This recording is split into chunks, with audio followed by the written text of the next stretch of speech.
Okay, let's call the last meeting of the night to order.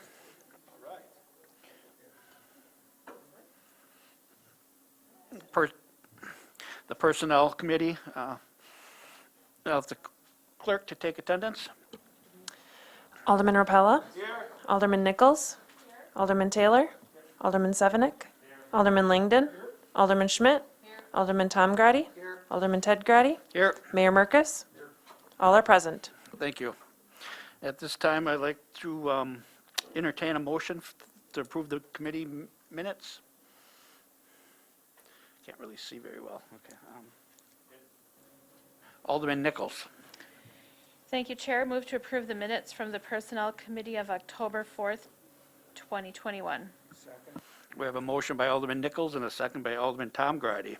Any discussion? All those in favor? Aye. Any opposed? Minutes are approved. Discussion action items tonight.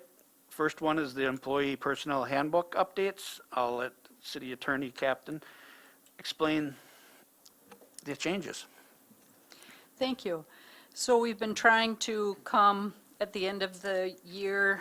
I talked to staff to see if there are any recommended language changes to the employee handbook for purposes of clarification, or if there is anything that we ask for your consideration to update.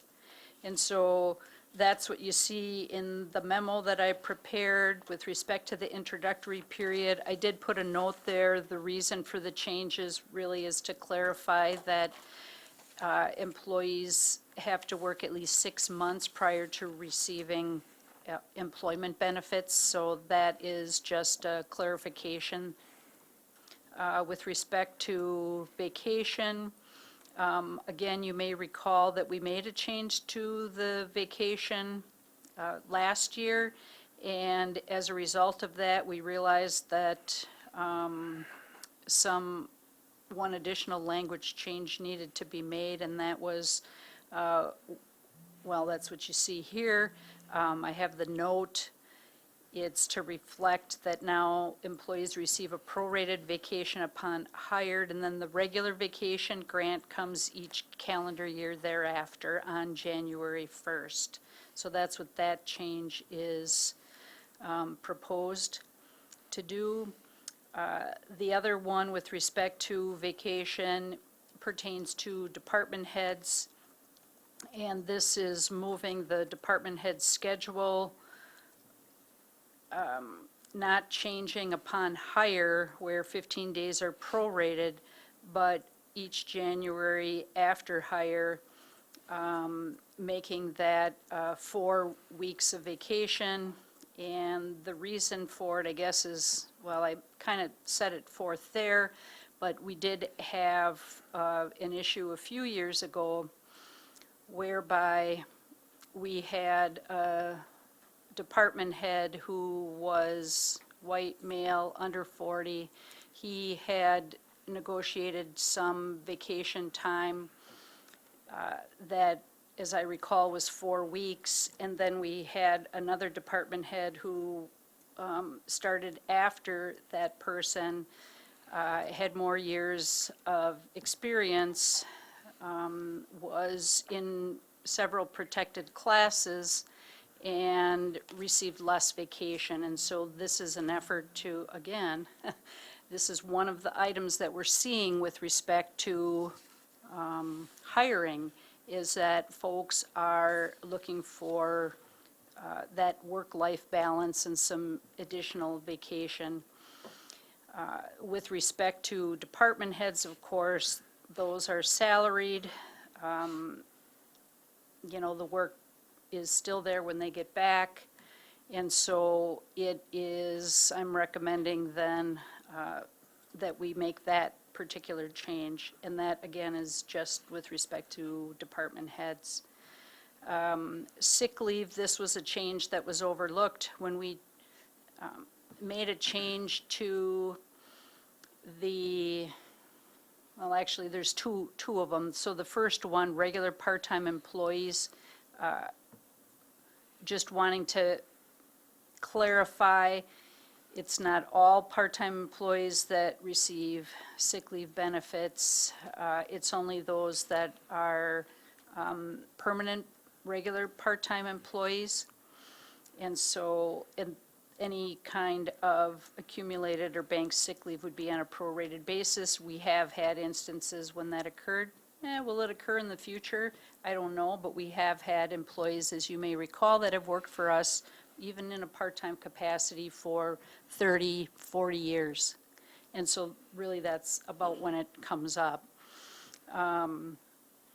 Very rare. And then this formula that we currently have in the sick leave policy, 37 and a half and a 40-hour work week, or excuse me, 37 and a half, 40 hours sick leave conversion, that applied prior to us changing from 15 days of sick leave to 12 days. And since we changed the number of days, we forgot to change this formula. It really is 30 and 32 to take into consideration the fact that the sick leave accumulation changed in 2020, that was. So that was 2 years ago. And then there is a request to just update funeral leave to bereavement leave terminology. Okay. And all these, this would be effective January 1st of 2022? Correct. Okay. Okay, with that, I'm going to make the motion then that we approve the employee personnel handbook updates effective the 1st of January, year 2022. We have a motion by the chair and a second by, I can say the vice chair, but it was Rebecca Nichols. Any, Alderman Langdon. Thank you, Chair. Ted, I just wanted to ask and then mention, so on the vacation attorney captain, so a department, or just going to use Sam as an example, just an example. Sam goes to college, graduates from college, and then he is looking for a job. And so right off the bat, he's going to get 4 weeks vacation upon graduating from college. He's a department head. And do you want me to respond to that? Please. That wouldn't happen, first of all, just because of the experience that would be required in order to be a department head. So depending on the position, there are a number of years of experience that would be required. So we wouldn't have anyone that's fresh out of college. They would have some years behind them. But I mean, it may be fewer years than certainly we've seen in the past. Yeah. And that's just because of the fact that we have, and I forgot what they're calling it now, some retirement drain, or, well, there's a name for, you know, we've had a lot of baby boomers that have reached the age of retirement and have retired, and so they stayed in the workforce along with the previous generation a lot longer. And so we kind of have that gap. There is a gap with respect to the amount of experience that is out there right now. But, you know, that's just the way it is. And those, so we have kind of the younger employees that are more concerned about ensuring that they have a good work-life balance, and this is part of their requests. Sure, no, I understand. I was just curious on that. Thank you, Attorney Captain. Any other discussion? I don't see any. So with that, clerk, can we take a roll call?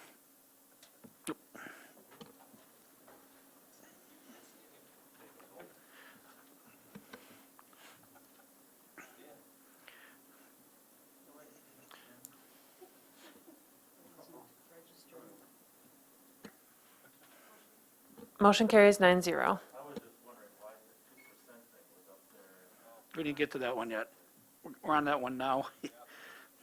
Cost of living adjustment, 2%.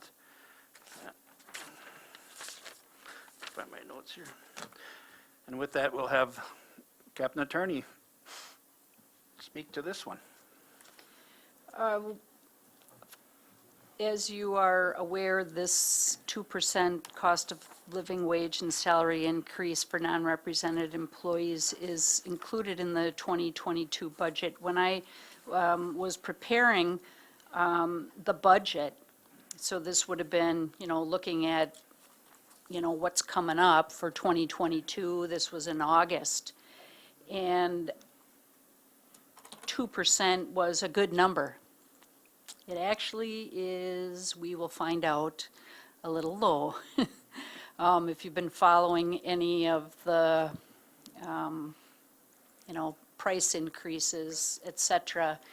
And I have been following some of other communities in addition to, I don't know if you recall, but when the law was changed with respect to what could be bargained with unions, unions could have, and let me exclude police, fire, and transit, but the rest of them could have a union contract, but the only issue that could be addressed is wages, and then there's a maximum increase, and it's based off of CPI, and there's some publication that's put out by the Wisconsin Department of Revenue and the Wisconsin, or the WERC, and they work, and I have been watching that, and going into 2022, it depends on what month of contract expires, but it goes, as I recall, up to May of 2022, and that's a 2.6% increase is the max. And so, I think this is a fair number. And I would ask you to support a 2% increase. Okay, thank you. The reason I have the date, December 26th, by the way, is because that's a start of a payroll. For the Start of a upcoming year. payroll that actually gets paid in 2022. Right, okay. Alderman Severnick. At this time, I'll make a motion effective December 26, 2021, to approve the 2022 cost of living adjustment of 2% for non-represented employees. We got a motion by Alderman Severnick and a second by Alderman Tom Grady. Clerk, any other discussion? Let's take a roll call vote.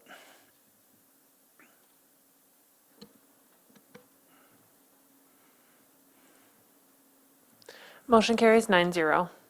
Thank you. The last item here, we'll get with the Public Health Director, Christine, on the nurse position that she's recommending. Thank you, Alderman Grady. Yes, so before you today, in my memo, I just gave some background about the public health COVID-19 financial awards that we've received and what they can be used for, which includes hiring new positions and retaining current positions.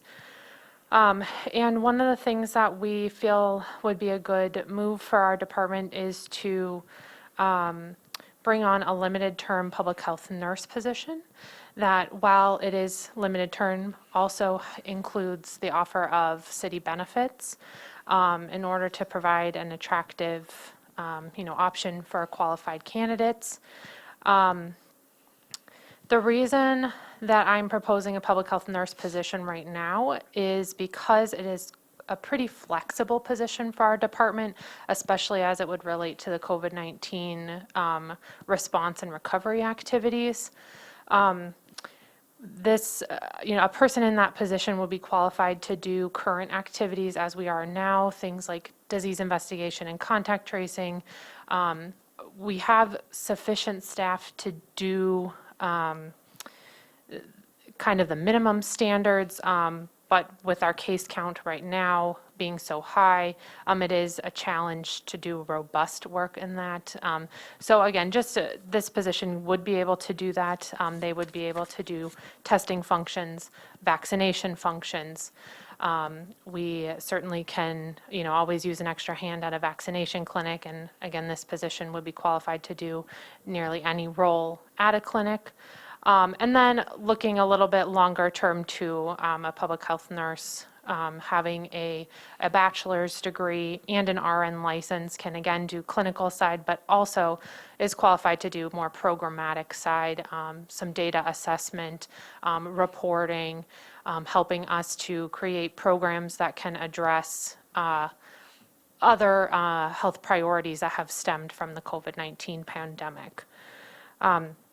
So that is the reason why we're bringing up a public health nurse position right now. I've mentioned to somebody else before that it doesn't mean that this is the only position that we could hire with our COVID funds. We do have funding, remaining. This position would not by any means account for all of our funds. So we do have the opportunity to look into positions in the future that we feel would suit our department, suit our community, and helping respond to this pandemic and recover. But in the present, we feel that this would be a good move for us and give us some flexibility and extra capacity in response. Thank you, Christine.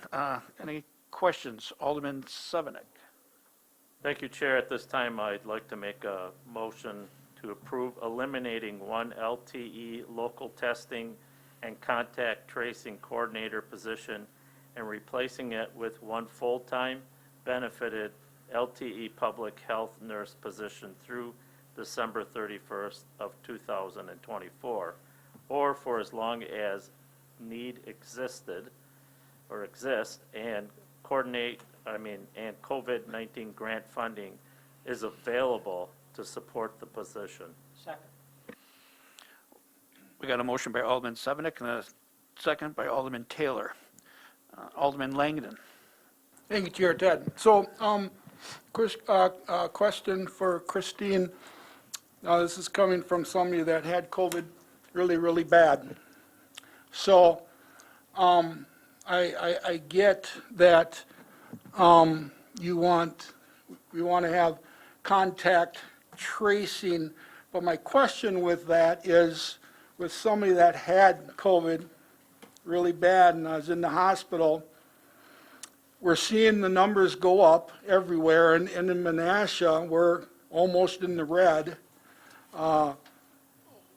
What's contact tracing doing for us? That's a great question. And honestly, us as local health officers, we're grappling with that question currently. We have been for quite some time, just because we know what our capacity in reality looks like and the effects of that individual focused efforts. But whenever we are able to do actual contact tracing, meaning we investigate a case of COVID-19 and we're able to solicit close contacts from that positive case, we're able to do our due diligence and contact all of those close contacts and educate them about what this disease is and what symptoms look like and what they need to do as far as quarantining, meaning staying away from other people so as to stop the spread of COVID-19. So when it's working at its best, it's stopping the spread of a communicable disease.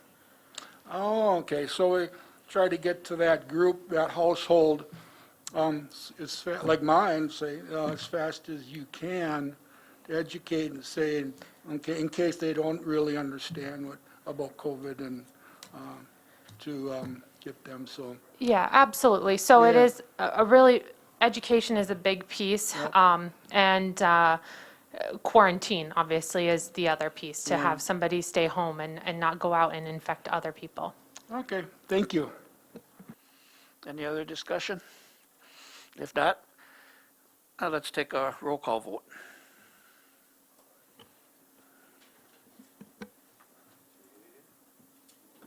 Motion carries 9-0. Okay, thank you. With that, I'll entertain a motion to adjourn. Second. We have a motion to adjourn from Alderman Schmidt and a second by Alderman Tom Grady. All those in favor? Any opposed? We are adjourned. Thank you.